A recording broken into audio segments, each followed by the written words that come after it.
What's up, everybody? This is Patrick. Michael. PunkTorah. PunkTorah. Video together, finally. Finally, it's together. It's been too long.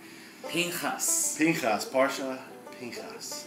Okay, so who wants to start? You go. This? What are your thoughts? Okay, so basically this whole portion is about change. So you have two big changes that happen. The first thing is Zelohead, and he is this guy that just dies. I mean, we don't know anything about him, he just dies.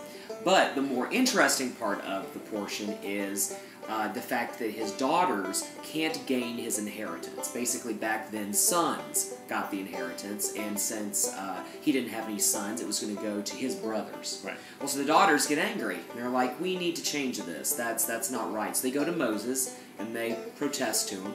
Moses goes to God, and God says, you know what? That's totally true.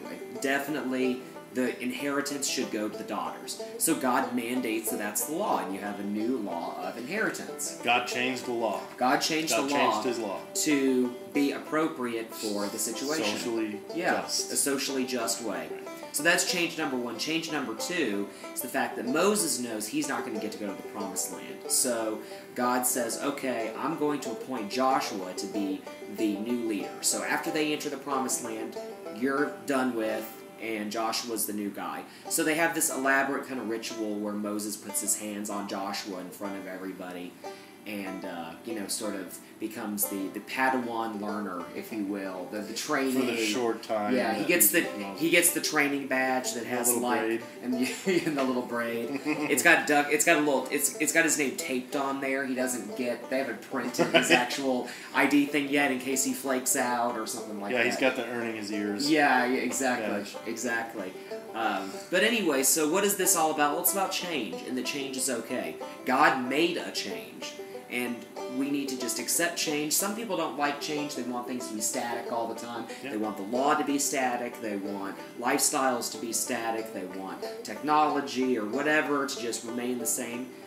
Life changes. You got to change with the times. Yeah. So that's my sense. What have you got? Well, there's this issue of handing over authority, right, in the Torah. So what I got out of this is that God tells Moses, he doesn't say pick somebody to be your successor. He says choose this guy, Joshua. He'll be your successor. Right. And that to me says, look at Moses. Moses had this. At least there was some kind of trust there. Right. Because if God tells you to pick somebody, if He tells you who to pick by name, then you're pretty sure that it's a good guy. Right. So in this transition period, there's a sense of trust and an expectation of looking towards the future. Right. So not only do you have this trust, but you have this idea of God putting someone new in charge. Right.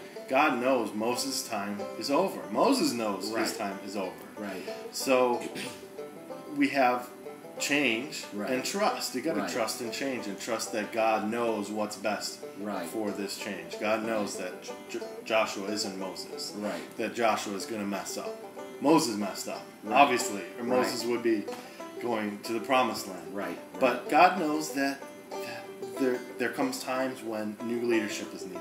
Right. And new blood, fresh ideas. Right. And fresh energy. Right. Moses was getting up there. Right. You know? Right. It's time for some young punks to come in there and kick some butt. Right. So that's what happens. Which is what Joshua does, because he's like the most violent leader ever. Right. And this is God saying it's time for this. Right, right. So that tells me that God knows that things are not static.